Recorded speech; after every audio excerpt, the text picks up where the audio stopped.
귀를 의심했어요. 그러니까 법무부가 김학의를 탄압했다는 거 아니야. 평범한 민간인인 김학의의 출국 기록을 뒤지는 부당한 국가 권력을 행사했다는. 잘못 봤나? 여러 번 반. 이게 믿겨지십니까? 그죠. 이런 거 만들면 당연히 인터넷에 공개를 해야 되잖아요. 그런데 공개 안 한 거야. 왜냐? 이유가 뭐냐? 바로 집값 떨어진다. 이거 이제 GIS 파일이라는 게 있대요. 그러니까 그렇게 드륵드륵해서 볼 수 있는 그 지도의 파일 형식이 GIS 형식이라는 파일인데 그걸 환경부가 갖고 있어. 갖고 있는데 그거를 끝까지 못 주겠다 그랬대요. 가자!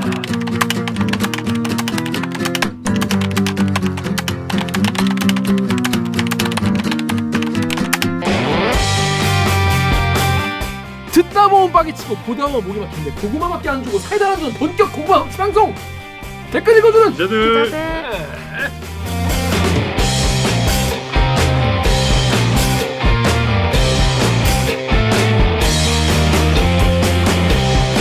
이게 말이 됩니까? 저비용 고퀄리티를 추구하는 사내수공업 방송입니다. KBS 기사의 누리꾼 여러분들이 댓글을 남겨주고 분노질책 응원을 모두 받아드리겠습니다. 반갑습니다. 댓글 읽어주는 기자 직장하는 김기학입니다. 오늘 방송도 보시다가 들으시다 이 방송 괜찮다 재밌다 들만나 싶으면 구독과 좋아요 부탁드립니다. 감사하겠습니다. 여러분의 구독과 좋아요가 정말 티끌 같은 도움이 됩니다. 이 티끌들이 모여가지고 4차 언론혁명에 힘이 되기를 바라는 마음입니다. 네. 4차 언론혁명은 언제 오나요? 오고 있어요. 어쩌면 우리 눈앞일 수도 있어. 우리가 모르는 걸 수도 있죠. 코앞에 있는데. 원래 이 동트기 전이 제일 어둡다 이렇게 이런 말 있지 않습니까? 더 구독을 해야겠군요. 여러분 지금 어두워요. 지금 어두워요. 엄청 어두워. 어쩌면 동이 틀지도 모른다. 본인이 등불이에요? 제가요? 아니 저는 그냥 오기만을 기다리는 이렇게 닭 같은 거죠. 닭 같은 존재. 오면 이제 울고 다 닭지 아니겠습니까? 네. 오늘 근데 왜 없냐 기자들이. 없어. 정말 불성실하네요. 불성실하죠 진짜. 자, 강병수는 왜 안 왔냐? 강병수 기자 지금부터 왜 안 하는지 잠깐 보시죠.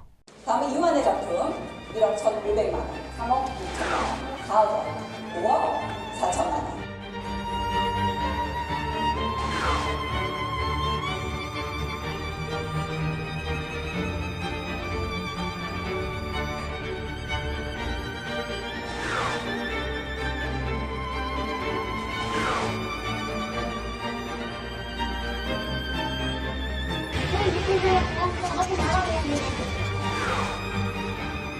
선생님 제 얘기를 좀 들어주십시오. 괜찮. 선생님.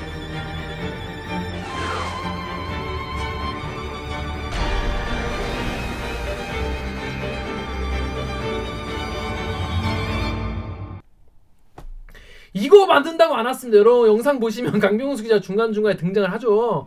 이 이후환 vs 이후환? 예고편에 나와요? 예고편 얼굴 나오려고 얼굴 나오지. 그래서 이후환 vs 이후환 화백이라고 우리나라에 그림 그리시는 화백 유명한 분 계시죠?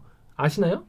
시사상식 책에서만 봤어요. 그렇죠. 그 이후환 화백의 이제 그림의 이제 문제. 뭐까지 얘기해? 위작. 저 소장의 이름 그러니까 진짜 더 올라가고 싶지 않으면 그만 넘어가 빨리. 아무튼 그 내용을 지금 준비하는데 지금 그걸 지금 막판 제작에 들어왔다고 합니다. 여러분 오래 기다렸습니다. 지금 몇 달째. 아니 근데 막바지 편집 작업에 본인이 편집을 하지 않을 텐데 옆에서 서 있겠지. 잠깐 왔다 가면 되잖아. 아니 정신 없겠지. 정신을 차리고 하면 되잖아. 정신이 뭐 누구는 뭐 안 바쁜가? 안 바쁘잖아. 아니 끝나고 놀지. 근데 너무하네요. 네, 강병수 너무합니다. 강병수. 더 너무한 분이 있어요. 우리 옥피어스 오규정 기자님.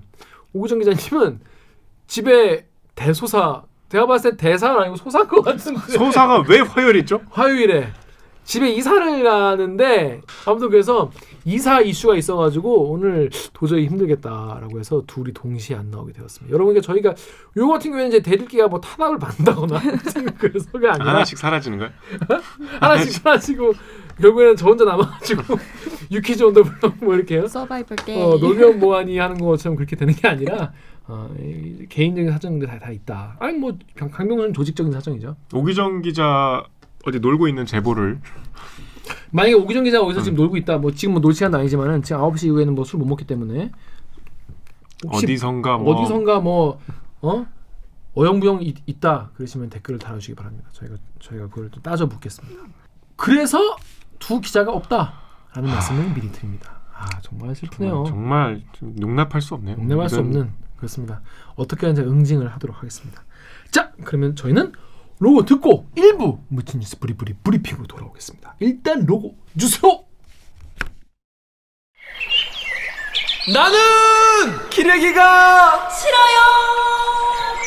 지금 여러분은 본격 KBS 소통 방송 댓글 읽어주는 기자들을 듣고 계십니다. 오늘도 분명 재밌을 텐데 대들기 구독 안 하셔도 괜찮으시겠어요? 괜찮으시겠어요? 오늘 방송도 기대되신다면 좋아요를, 앞으로도 응원하고 싶으시다면 구독 버튼을 한 번씩 눌러주세요. 네, 좀 눌러주십시오. 감사합니다.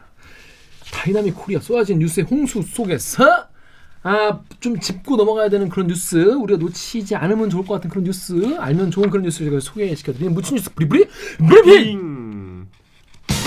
시간입니다. 네, 첫 번째 아이템은 우리 정연욱 기자 준비했죠. 어떤 아이템입니까? 예. 요거 하기 전에 잠깐 요새 정치 뉴스 하나만. 네, 제가 김학의에 좀 저작권이 있지 않습니까? 그렇죠. 김학의 뉴스에 대해서 되게 오랫동안 김학의 수사 개시에 좀 기여를 하지 않았습니까? 네. 뭔지 모르시는 분도 계시니까 짧게 말씀해 주시죠. 아니 뭐 저 김학의 수사 때 이제 박근혜 정권이 개입했다는 보도를 작년 초에 했었는데, 박근혜 정권 때 김학의 수사가 뭔가 석연찮게 무마됐다는 이슈가 다시 부각이 돼서 검찰이 수사를 해서 결국 구속이 됐는데, 뭐 최근에 또 판결도 나왔고, 그 국민의힘 주호영 원내대표가 지난 6일에 긴급하게 기자회견을 해서 법무부가 민간인 사찰을 했다. 그 민간이 누구예요? 김학의인 거예요. 김학의의 그 출입국 기록을 뭐 100차례 이상 불법으로 출국 정보를 뒤졌다. 그게 이제 기자회견의 핵심이었는데 귀를 의심했어요. 그러니까 법무부가 김학의를 탄압했다는 거 아니에요. 평범한 민간인인 김학의의 출국 기록을 뒤지는 부당한 국가 권력을 행사했다는, 잘못 봤나? 여러 번 반 이게 믿겨지십니까? 김학의가 기억 안 나세요? 작년 3월에 김 전 차관 측은 잠시 머리를 식히기 위해 나가려 했던 것이라며 도망가려던 건 아니라고 주장했습니다. 먼저 어젯밤과 오늘 새벽 긴박했던 상황을 이한길 기자가 전해드립니다. 까만 선글라스를 끼고 모자를 눌러 쓴 남성이 인천공항을 빠져나갑니다. 왜 출국하시는 겁니까? 성정대 의혹 인정하십니까? 별장 성폭행 의혹을 받고 있는 김학의 전 법무부 차관입니다. 긴급 출국 금지 조치로 비행기를 탈 수 없게 되자 되돌아가던 길이었습니다. 취재진의 질문에는 전혀 답하지 않았습니다. 어디 가시려는 것입니까? 자택으로 가시나요? 김 전 차관은 어젯밤 11시쯤 인천공항에서 태국행 저가 항공표를 끊었습니다. 새벽 0시 20분 출발하는 비행기였습니다. 목적지는 방콕 돈무안 공항이었습니다. 김 전 차관은 출국 절차를 모두 밟고 비행기를 타려고 대기했습니다. 그러나 탑승 직전 법무부 직원의 제지를 받았습니다. 법무부는 바로 긴급 출국 금지 조치를 내렸습니다. 이미 내사를 받고 있던 김 전 차관의 출국 보고를 받고 수사 필요성이 있다고 판단한 데 따른 것이라고 설명했습니다. 몰래 인천공항에서 맞아요. 태국으로 출국하려다가 가짜 김학의. 무슨 또 저 대역까지 만들어갖고 그러다 걸렸잖아요. 네. 그리고 김학의 혐의 다 기억나시죠? 김학의 혐의는 이게 보통 그냥 무슨 뭐 정치인들이나 뭐 고위 법관들, 뭐 검사들이 연루되는 그런 뭐 직권남용이니 뭐 횡령이니 이런 게 아니에요. 특수강간이 들어가 있어요. 그거를 끊임없이 부인하고 수사가 시작되기 전에 도망가려고 그랬던 사람이잖아요. 이게 지금 법적인 쟁점은 좀 있어요. 국민의힘에서 주장하는 거는 출국 기록도 영장을 받아야 볼 수 있고, 그다음에 피의자로 입건을 해야 최소한 볼 수 있다는 건데, 법무부는 이제 오늘 그게 뭐 법에 위배되지 않다고 이제 자세히 밝혔어요. 그러니까 이제 법적인 쟁점이 약간 충돌하는 상황이에요. 그렇다면 이렇게 지금 뭔가 일방적으로 민간인을 법무부가 사찰했다는 프레임으로 지금 이렇게 얘기하면 안 되죠. 너무 이거는 일반 상식의 감각이 없는 공당인 것 같아요. 깜짝 놀랐어요. 김학의 사건은 여러분 다 아시다시피 그 별장 접대 그 사건의 핵심이고 거기에서 영상이 찍혔는데도 계속 부인해온. 뭐 김학의만 부인한 게 아니고 뭐 검찰도 부인하고 검찰도 봤는데 아닌 것 같다 모르겠다라고. 우리가 보면 알겠는데. 그러니까 누가 봐도 아는데 그런 일이죠. 근데 그걸 법무부에서 왜 그거를 신청했다는 거예요? 자꾸 도망가려 그러니까. 그러니까 출국 금지의 주체가 법무부잖아요. 검찰이 법무부에다 출국 금지를 요청해야 돼요. 네. 그래서 법무부가 출국 금지를 하는 주체예요. 그래서 이 사람이 출국 금지를 하기 전에 네. 도망가나 안 도망가나 이걸 조회하려고 이제 출국 기록을, 왜냐하면 이게 뒤늦게 이제 나간 다음에 알 수 있으니까 실제로 지금 그러다 잡힌 거 아니에요. 나가려다가. 그래서 지금 그 수사가 진행되기 전에 그렇게 계속 이제 주시를 해왔던 거죠. 그거를 갖다가 지금 무슨 민간인을 뭐 177차례 사찰한 것처럼 자극적으로 이렇게 김학의를 다른 사람도 아니고 약간 감 떨어진 것 같은데. 왜냐면 너무, 김학의는 네. 지금 구속돼 있고 지금 잘못한 거가 지금 거의 확실시 되는 그런 상황이 이거 지금 그 박근혜 정권에서 이거를 무마하려고 노력했던 게 다 드러난 상황인데 여기서 지금 그걸 실드를 치는 거는 법적인 쟁점을 떠나서 약간 기본적으로 감이 좀 그러니까 뭐 100번 양보해서 그 절차상의 어떤 법무부가 흠결이 있었다 명백하게 그러면 그 흠결을 지적할 수는 있죠. 야, 아무리 김학의라도 법 지켜가면서 해라. 그렇죠. 근데 이걸 첫째로 김학의를 무슨 평범한 민간인인 것처럼 얘기를 하고 법무부가 그 평범한 민간인을 사찰했다 그러고 실제로 법무부와 그 야당의 주장이 서로 충돌하거든요. 그건 이제 어떤 해석의 문제로 들어가는데 그런 상황에서 뭔가 법무부가 김학의를 괴롭혔다고 얘기하는 거는 정의에 대한 감각이 1도 없는 거잖아요. 김학의를 어떻게 쉴드를 쳐 이 시점에서 그 혐의를 알고도 일단 그거 잠깐 짧게 믿겨지지 않는 뉴스여서 그 공당에서 이런 얘기를 했다는 거 우리가 유권자로서 알아야죠. 그렇죠. 그렇다는 얘기고요. 자, 오늘 제가 가져온 뉴스는 탄핵 사과 안 된다는 야 의원들 김종인 리더십 또 시험 때 7일 월요일에 신지혜 기자가 쓴 디지털 기사입니다. 오늘 점심 먹었어요. 아, 같이 있었어요. 아, 물어볼 걸. 아, 물어보지 않았다고? 나 점심 먹어서 얘기를 듣고 왔다는 얘기죠. 정해지기 전에 먹었어. 왜 자랑해요? 자랑이 생각이 나가지고. 자, 그렇습니다. 자, 우리 영상이 나가는 게 아마 내일일 거니까 내일이면 12월 9일 박근혜 전 대통령이 탄핵된 지 딱 4년째 되는 날이죠. 야, 이날 여러분 다들 뭐 기억이 있으실 텐데 주문 탄핵된 지 4년째 되는 날인데 일단 이 내용이 무슨 내용인가요? 이게? 간단해요. 오는 10일에 그 이제 우리 방송 나가고 며칠 뒤죠. 김종인 대표가 비대위원장이죠. 대표 네. 사실상 대표인데 네. 이명박 박근혜에 대해서 그러니까 이명박 전 대통령도 사법 처리됐고 뭐 박근혜 전 대통령은 탄핵돼서 사법 처리됐고 네. 그걸 배출한 당이니까 거기에 대한 사과를 하겠다라고 밝혔더니 이제 당 중진들이 크게 보면 세 그룹이 반발했어요. 친박계. 그러니까 친박계 의원 중에 이제 기사에 언급된 거는 서병수 의원, 부산시장 출신이죠. 네. 서병수 의원이 반대했고, 그다음에 이제 비박인데 중진급 기사에 언급된 건 장제원 의원이고, 그다음에 이제 초선 제가 이름을 언급하고 싶지 않지만 배현진이 뭐 각자의 논리를 들어서 이 사과는 적절치 않다 반대를 했는데 김종인 대표는 저 비대위원장은 지금까지 어쨌든 하겠다는 입장을 고수하고 있습니다. 뭐 그런 내용입니다. 네, 여러분 이게 어떤 내용인지 아시겠죠? 이게 뭐 다른 뉴스 때문에 사실 많이 나오지 않았어요. 근데 일단 김종인 대표가 이거를 사과를 하겠다라고 선언을 했는데 당 내에서 이걸 왜 사과를 하냐? 그러니까 김종인 대표는 약간 그 우리나라의 중도층, 그러니까 이제 극우나 너무 우파에 있는 쪽 말고 좀 외연을 좀 확대하고 싶나 봐요. 그렇기 때문에 이런 얘기 하겠죠. 그러니까 그 김종인 비대위원장은 일관되게 약간 우리가 아스팔트 우파라고 하는 좀 태극기 좀 극우에 해당되는 세력하고는 계속 좀 선을 그으려고 했었죠. 또 오늘 뉴스 나왔지만 당협위원장들 일부에 대해서 좀 조정을 해야 된다는 그렇죠. 우리 선배 포함됐죠. 뭐 민경호, 김진태. 민트 동맹 어떻게 된 거야? 민트 동맹 소식이 없어 그대. 민트 동맹 하고 와야지. 럼프 형이랑 트럼프가 한마디 좀 해줘야 뭔가 그러니까. 동맹이 성립되는 거 아니에요? 그러니까요. 그 일방적인 동맹이 지금. 아니에요. 그러면 안 돼. 이건 폭력이죠. 그렇게 되면 트럼프에 대한 폭력입니다. 그거는. 나 사귈 생각이 없는데 내 여친이라고 하고 다니면 이번에 대한 폭력 아니겠습니까? 그렇죠. 그런 셈이 됐죠. 그러니까요. 민트 동맹 잘 되길 바랍니다. 네. 그러니까 계속 그런 시도를 이제 해온 일환인 것 같아요.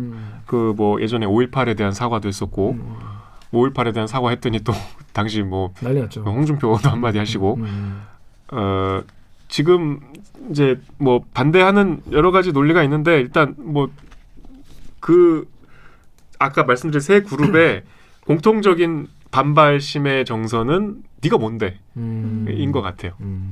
그 친박 의원으로 언급되는 그 서병수 의원도 명백한 월권 이런 얘기를 했고 사실 당 대표격인 비대위원장이 사과를 하는 게 월권은 아니죠.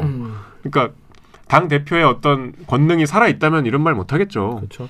이게 아시겠지만 이게 갑자기 낙하산 같은 거잖아요. 비대위원장 이렇게 뿅 해가지고 딱 앉을 거기 때문에. 근데 이제 그래서 이 제목도 이렇게 쓴 거잖아요. 김종인 리더십이 또 시험대에 올랐다. 이게 리더십이 있다는 거는 이 사람들 잘 다독여가지고 야 그래도 우리가 사과를 해야지. 그래서 다 설득이 되면은 얘기해도 되는데 자기가 먼저 선언을 먼저 해버리니까 그래서 뭔 소리야? 네가 뭔데? 이렇게 나올 수 있는 거죠. 그건 뭐 어느 조직이나 마찬가지죠. 근데 지금 국민의힘이 그런 상황이라는 거죠. 그 신재 기자가 전에도 이제 김종인 리더십에 대한 보도를 2주 전에 주말에 했어요. 그 김종인 비대위원장이 어쨌든 계속 진보 의제를 던지었잖아요. 심지어 정의당하고도 이거는 우리가 연대해서 통과를 시키자 뭐 이런 그 당시에도 신재 기자가 한 보도의 핵심은 진보 의제를 던지는 거는 김종인 개인 플레이고 이게 이제 어쨌든 당에서 입법을 추진을 해야 이게 이제 그렇죠. 실제로 그 당의 목소리가 되는 거잖아요. 그 김종인 대표만 그러고 있다는 거예요. 어떠한 당내 논의도 없다는 거예요. 그러니까 계속 이 리더십이 지금 어쨌든 비대위원장이니까 언론에 노출은 되는데 이게 당내에서 뭔가 실질적인 이야기가 이어지지 않고 있다는 사실상 좀 허수아비 성격이 있다. 이런 보도를 계속 했어요. 그렇습니다. 일단 이 사과하는 이유에 대해서 여기 네이버에 찐님이 당이 박근혜랑 끊어내는 거 맞긴 한데 글쎄 지금 사과는 무슨 도움이 되겠냐라는 말씀을 하신 분도 계시고 또 GRAC 땡땡님은 임명진 비대위원장이 2017년에 이미 사과를 했는데 뭔 사과를 또 하냐 이런 얘기도 있었어요. 뭐 그러고 보니까 그때도 뭐 그런 언급이 있긴 했네요. 자, 근데 이게 뭐 근데 하면 효과가 있을까? 그건 뭐 저기 판단이 다를 수 있겠지만 뭐 상징적인 효과는 분명히 있겠죠. 어쨌든 그 앞서서 뭐 임명진 비대위원장이나 또 뭐 저기 정우택 당시 원내대표나 뭐 오랜만에 듣는 이름이네요. 네, 뭐 사과들은 했는데 이제 이 시점에서 당을 이끌고 있는 사람이 공식적으로 그거는 사과를 넘어서 이제 우리 당하고는 상관이 없습니다. 손절. 뭐 이런 선언을 하고 싶으신 거잖아요. 그게 뭐 어쨌든 그 보수의 표를 주셨던 하지만 탄핵에 실망했던 그런 유권자들한테 분명한 메시지는 있겠죠.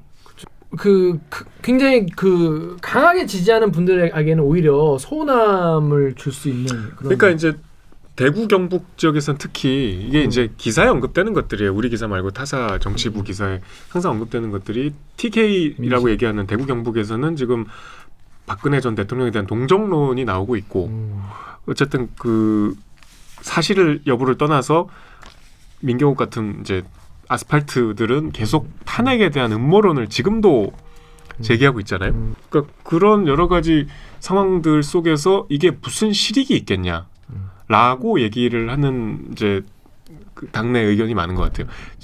사과를 하려면 우리가 사과에 대한 충분한 어떤 반사이익이 있어야 되는데 괜히 우리 전통 지지층만 갉아먹고 저기 이거에 이제 뭔가 중도에서 있는 분들은 그 사과에 대한 진정성도 잘 신뢰를 못하고 이도저도 아닌 상황이 되겠다 뭐 이런 실리적인 입장에서 비판하는 분들도 많이 당내에 계시더라고요. 그러니까 이른바 이제 표 계산이 안 나온다는 거죠.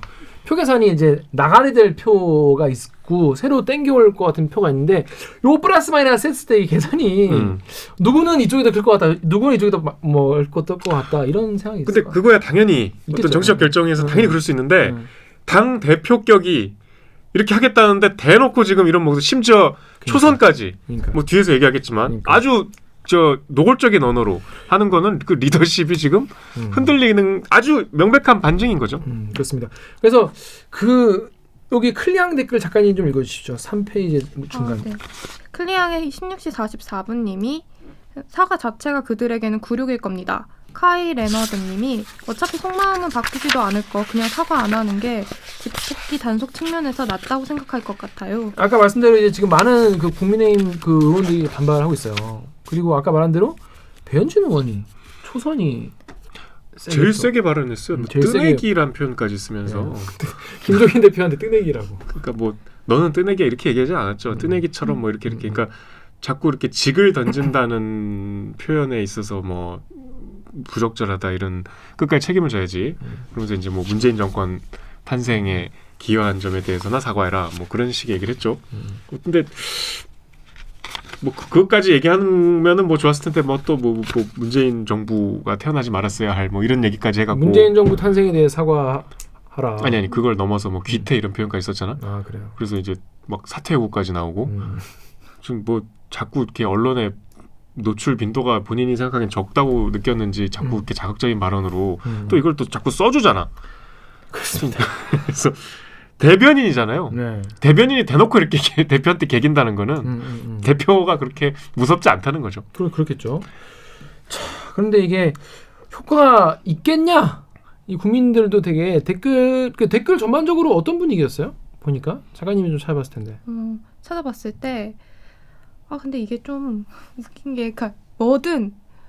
그 김종인 기사에 이제 네이버는 무조건 기승전 문재인이어서 사실 뭐 가져올 게 없었고 이제 조금 그래도 이제 이거랑 문재인 대통령 잘못이랑 뭔 잘못이에요? 그 약간 배현진 논리랑 똑같아요. 배현진 씨 논리랑 똑같은데 이제 문재인 정부 탄생시킨 게 더 잘못이다라는 식의 이런 문재인 정부는 우리 국민들이 탄생시켰어요. 뭔 소리 하는 거야? 거기 또 당시의 역할을 당시 맞아요. 그 대선 앞두고 총선에서 민주당 쪽 그 비대위원장 같은 역할을 했기 때문에 이제 뭔가 분위기를 깔아주는 역할을 분명히 했죠 그때 김종인 당시 지금 대표가 그런 것도 많았고 이제 대표적인 거는 이제 이 두 개가 가장 대표적이긴 해요. 뭐 이제 그래도 해야 되는 게 맞지 않냐, 지금이라도 해야지 왜 안 하냐, 그게 있고 이제 또 두 번째는 이거 다 선거용 아니냐, 보궐선거 앞두고 하는 거 아니냐, 뭐 결국에는 뭐 표 얻으려고 하는 건데 뭐 진정성도 없고 뭐 이런 얘기들이 좀 주류더라고요. 그때 정작 보궐선거로 하면 뭐 나경원 지금 전 의원이죠. 나경원 씨나 뭐 그런 분들이 이른바 서울시장에 도전했던 분들이 이거를 인정을 해야 그게 의미가 있는 거잖아요. 맞아요. 아무 의미 없잖아. 그래서 여기 다음에 깡초님이 이거 아까 읽었나? 안 읽었어. 다음에 깡초님이 당연히 사과해야지. 그럴 용기도 없으면 무슨 개혁이니 집권이니 뭐 이런 헛소리 하고 있어. 김종인이 그래도 낫다. 허물은 털고 가야지. 이런 말씀을 하시는데 근데 방금 말씀드린 것처럼 다음에 트위니트님이 아니 당 전체 구성원이 동의한 것도 아니고 당신 혼자 떠드는 게 대체 무슨 의미가 있냐. 전체 의원들이 나서 진심 어린 사과하는 것도 아니고 국민들은 그냥 김종인 혼자 쇼한다고 생각했지. 아무 감흥 없을 텐데 라고 말씀하셨습니다. 이게 정치는 진짜 그 표계산의 예술이거든요. 뭐가 이게 더 나중에 선거 때 어떻게 될까 이거를 예측을 하고 이거 수를 쓰는 건데 과연 이게 그러니까 10일에 이거를 정한다는 거잖아요. 그러니까 뭐 지금 저희가 이 김종인 대표의 사과라든가 당내 반발을 뭔가 비판하고 문제점을 부각하려고 이걸 갖고 온 건 아니고요. 네네네. 뭐 당내 사정이고 네, 그렇죠. 정치적인 뭐 여러 가지 이유가 있고 또 그 안에 논쟁에 나름의 또 논점들이 있기 때문에 그걸 폄하하는 게 아니고 지금 여기서 객관적으로 드러난 건 딱 하나예요. 김종인 비대위원장이 당내에서 기반이 원래 없었는데 이게 아직까지. 지금 리더십이 벌써부터 한계에 봉착했구나.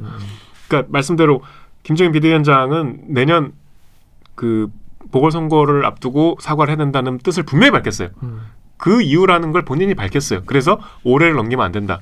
그리고 또 이제 마침 탄핵 그 시기 우리 몇 주년인 시점도 있고 그런 본인의 어떤 그 나름의 이유를 분명히 밝혔는데 이렇게 좀 정말 뭐 배현진 의원은 그야말로 초선이고 그 당내 지도부와 긴밀히 엮여 있는 대변인인데 이렇게 막 원색적으로 자기 SNS에다가 한다는 거는 어쨌든 뭐 물론 정치인들이 공천권이 없는 대표를 그렇게 썩 무서워하지 않는 거야. 뭐 여야 가릴 거 없이 동서고금에 그 막론하고 다 뭐 그렇게 그래 왔죠. 근데 좀 너무 이게 모양 빠지게 드러난 게 아닌가. 뭐 그런 정도 현상을 알 수 있는 기사라서 갖고 왔습니다. 근데 이거 진짜 저는 좀 보면서 이게 김종인을 두고서 위원장을 두고서 이런 게 처음이 아니잖아요. 근데 생각을 해보면 김종인 위원장이 처음 왔을 때는 국민의힘 내부에서 이 상황을 타개할 사람이 없어서 데리고 온 건데 모셔온 거죠. 네, 모셔온 건데 이제 와서 네가 왜 그런 소리를 하냐 이러면서 과거랑 똑같은 행동 똑같이 근데 하고 있는 거니까. 그때 영입을 반대했던 사람들이 이런 얘기를 해요. 뭐 보면 장지원 의원도 그렇고. 그러니까 뭐 어쨌든 그렇게 흘러가는 거죠. 아무튼 김종인 리더십이 시험대에 섰다. 그리고 만약에 이거에 대해서 집단적으로 뭔가 좀 반발이라고 하는 게 쭉 계속 나오면은 뭐 선거 못 하는 거지 그러면. 그러니까 우리가 유권자로서 김종인 대표가 이제 사과를 강행했어. 그럼 저 사과를 지금 당내 상황이 이런데 의미 있다고 봐야 되나 이거? 어떻게 봐야 될까 하는 건 같이 판단해 볼 문제죠. 근데 저는 개인적으로 이건 개인 의견인데 뭐랄까 사과하는 것 자체가 뭐 의미가 있을까 싶어요. 그냥 개인적으로 이게 왜냐하면 그게 무슨 의미가 있습니까? 그거는 법의 심판과 처벌을 있는 그대로 나온 그대로 확정된 그대로 끝까지 받는 것만이 뭔가 정의가 구현되는 거지. 이게 그분들 그 의원들이 뭐 거의 같이 하긴 했지만은 뭐 그분들이 막 뭐 막는다고 막아질 수 있는 그런 범죄들이 아니었어요. 이명박 씨나 박근혜 전 대통령의 그런 범죄들은 이 사람들이 어떻게 할 수 있는 범죄가 아니었기 때문에 개인적으로 이분들이 사과할 일은 아니지 않나. 그래서 그런 의견도 있었어요. 그러니까 이명박이랑 박근혜 씨도 사과를 안 하는데 네가 뭐라고 하냐. 그렇죠. 뭐 이명박 씨나 박근혜 전 대통령도 본인들도 굉장히 이 법정에서도 계속 이제 그런 걸 무시하고 제대로 재판도 안 받고 뭐 전두환 씨도 마찬가지죠. 근데 본인들이 지금 전혀 인정을 안 하고 법에 그리고 뭐 사면해라 막 이런 얘기 하고 있는데 그냥 더하지도 빼지도 말고 그냥 판결대로 쭉 계시다 나오는 게 저는 그게 정의 구현이지 그게 뭐 굳이 이게 국민의힘 의원들이 사과를 해야 되나 저는 오히려 그런 생각이 드네요. 그 사과의 진정성은 이제 각자 받아들이는 건데 우리가 정치는 어쨌든 세력의 그 정당과 세력에 의해서 이제 정치가 흘러가잖아요. 이 세력의 어쨌든 공개적으로 우리의 정체성은 이게 아니다 이렇게 결연하는 그런 선언적인 거죠. 하는 의미는 있죠. 분명히. 사과를 하려면 뭐 패스트트랙 때 동물국회 만들고 그런 걸로 사과를 해야죠. 그건 자기들이 한 거잖아. 그럼 본인들이 조사를 받고 재판 받고 사과를 해. 그건 그런 걸 사과를 해야지. 뭐 제 생각은 그렇습니다. 개인적으로. 아무튼 그런 내용입니다. 여러분 어떻게 되는지 같이 지켜보죠. 자 다음 아이템은 또 제가 준비해봤습니다. 여러분 어떤 거냐면요. 어떤 겁니까? 이런 거 요거 되게 엄청 공들여서 그 보도한 내용이라고 해요. 근데 뭐냐면 KBS가 또 재난 이거에 또 관심이 많은데 여러분 그거 있어요. 제목은 뭐냐면 섬진강 침수 홍수 위험 지도는 경고했지만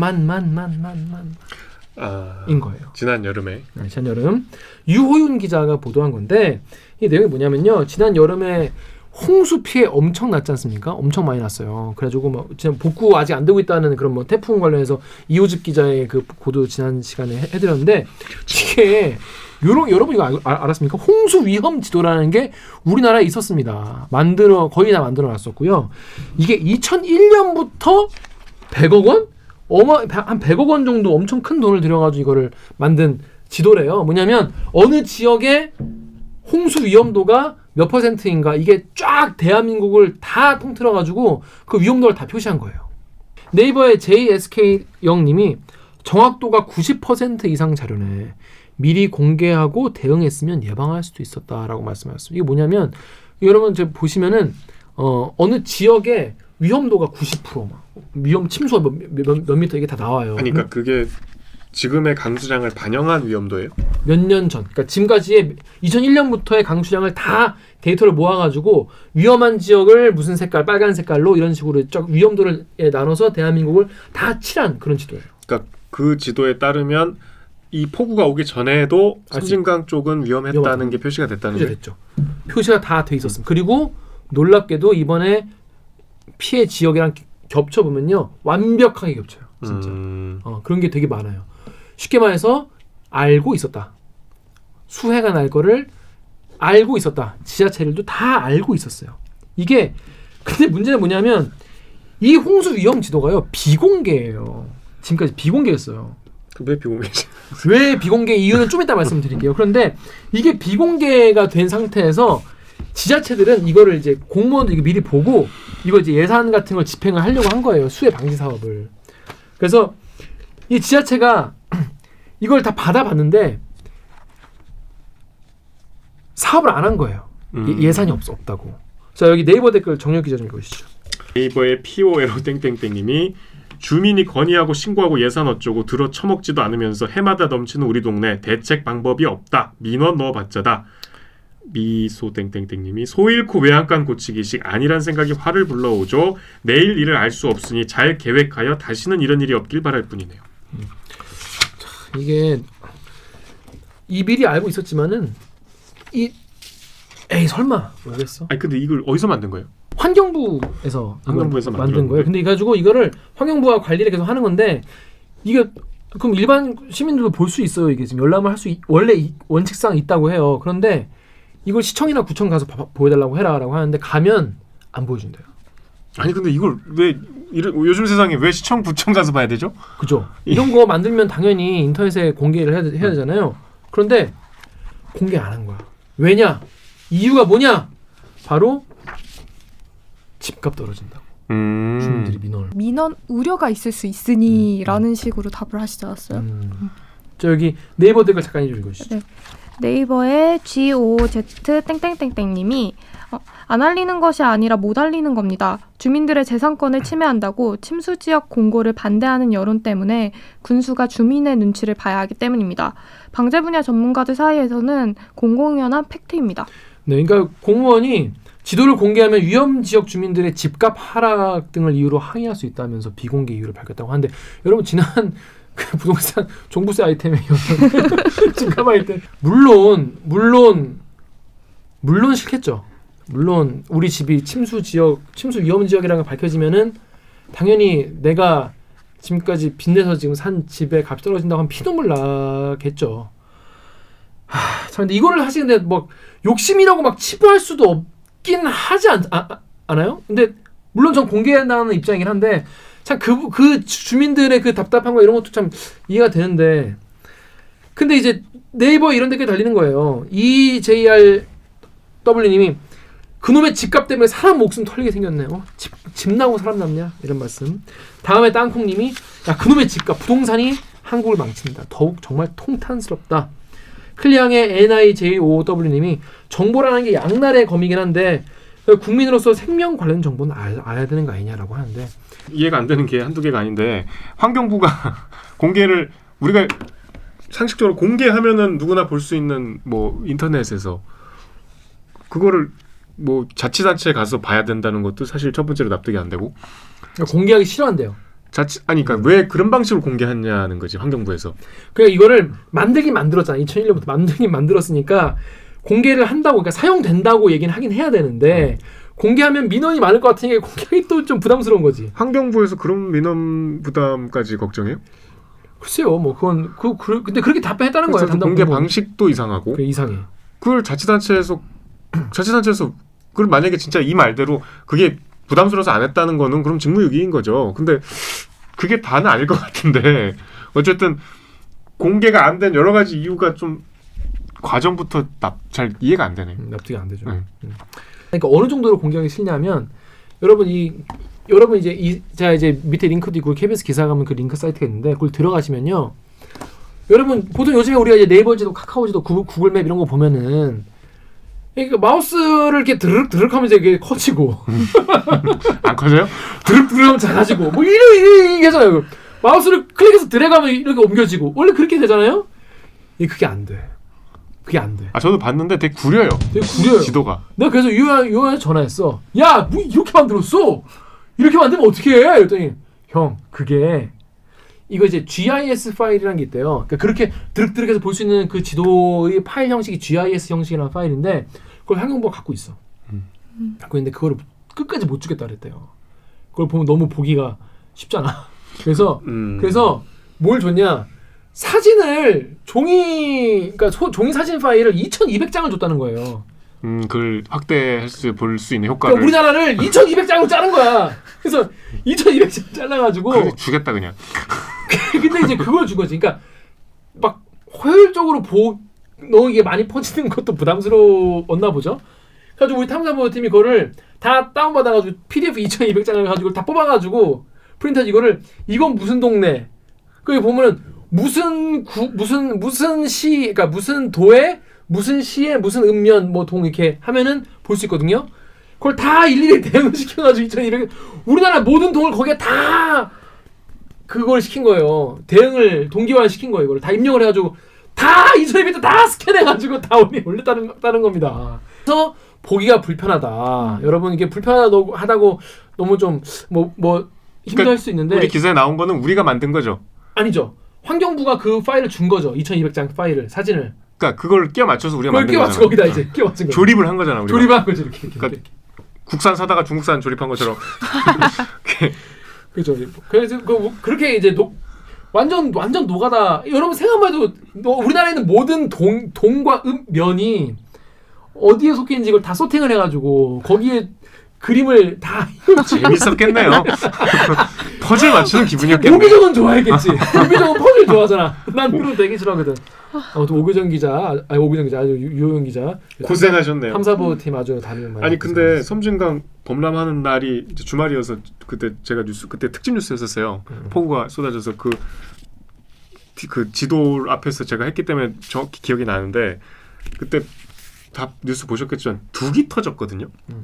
그 둑이 터졌다는 건 그 논밭이 다 잠겼어요. 마을 우리 구례구역이라고 들어보셨죠? 그 지리산 갈 때 내리는 역인데 KTX도 서요.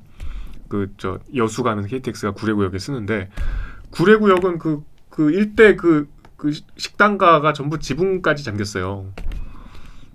완전히 그 섬진강 일대라고 하면 그 하동 구례 이쪽이거든. 화개장터도 몇십 년 만에 잠겼어. 맞아, 화개장터 얘기 나와요. 이게 지금 재산권을 그래서 보호했냐고. 그 초유의 사태였거든요. 완전히 그 물바다가 됐어요. 이 대명천지에 21세기에 IT 강국에서.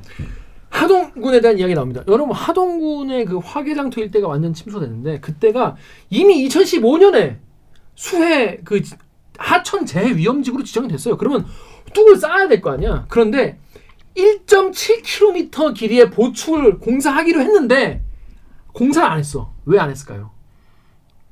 뭐 또 재산권 때문에 민원 때문에. 재산권 이거. 때문에. 아니 주변 상인들이 내 민원이 우려가 돼서. 아니 상인들은 둑 싸는 걸 왜 싫어하나요? 항상 이제 공사를 하면은 장사를 못해서 그런 게 아닐까요? 근데 일단 주변 상인들의 민원 때문에 이걸 안 했다는 거예요. 구례도 똑같아. 구례도 이 최우선 반개 사업 구간을 만들어 놓고도 사업을 안 했어요. 이런 거가 이미 있는데 환경부가 공개를 안 하다가 이번에 뭐 차관회의에서 공개하기로 결정을 했대요. 그래가지고 이번에 KBS도 입수를 해서 공개한 거니까 여러분 지금 보시는 분들은 그 링크 가셔가지고 혹시 우리 동네 근데 우리 집도 보니까 영등포도 하천 근처로 이렇게 좀 있더만. 영등포도요. 네, 영등포. 근데 여의도는 깨끗해. 여의도는 아예 없는데. 아니 그래서 저번에 폭우 내릴 때 도림천 범람했었잖아요. 그래 도림천 근처로 이렇게 돌아가신 분도 계셨잖아요. 그랬어요? 그 산책하다가 산책로에서. 아 맞다 있었다. 아무튼 여러분 그 좀 보시고 이게 물론 내 집값이 떨어진다면 슬픈 일이겠죠. 하지만 내 집값이 떨어질 거를 걱정하는 것보다는 여기가 내 위험한 지역이네. 그럼 빨리 민원을 넣어가지고 여기 빨리 공사를 해가지고 이런 걸 없애달라. 그리고 여기 있는 지도는 거의 뭐 되게 수십 년간의 데이터를 근본 그거 한 거기 때문에 최근에 공사한 거는 반영이 안 된 것도 있어요. 그러니까 그런 거 좀 참고하셔야 되는데 빨리 민원을 넣어가지고 우리 집값 안 떨어지게 보충공사 해달라고 민원을 넣으셔야 돼요. 그게 순서예요. 이게 숨기고 이러다가 진짜 물난리 나가지고 사고 나면 어떡해요. 그게 딱 옛날에 제 조카가 딱 보는 아기돼지 삼형제 그 얘기잖아요. 아 맞아요. 그 집 짓는 거. 마지막 동생만 벽돌로 벽돌로 지어서 빨간 벽돌로 발라놨잖아. 시멘트 발라가지고. 그게 그게 다 옛날 얘기 나오는 얘기잖아요. 그렇죠. 한번 가서 한번 찾아보시고 우리 집이 뭐 있다고 하면은 지자체 얘기해가지고 빨리 공사해라 우리요. 아니 이제 공개했으니까 환경부가 제대로 된 파일을 공개해야죠. 그럼 뭐 하겠죠? 이렇게 드르륵해서 확대되는 거 드럽게서 봐야지 이거. 그러니까요. 이거 누가 이걸 이러고서 보고 있어요. 그러니까. 무슨 대동여 지도야? 대동원 지도야 진짜 한 장씩 이렇게 해서 이렇게. 그러니까 여러분 그게 유호영 기자가 바보라서 그런 건 아니에요. 유호영 기자가 이거 드르륵 몰라서 그런 건 아니고 사진을 받아서 그렇다고 합니다. 자, 하여튼 앞으로 이게 자연재해 더 많아질 것 같은데 이런 거는 앞으로도 신경을 써야 될 것 같습니다. 자, 어떻게 좀 도움이 되셨나요? 네, 도움이 되셨으면 좋겠습니다. 자, 그러면 저희는 로고 듣고 잠깐만요.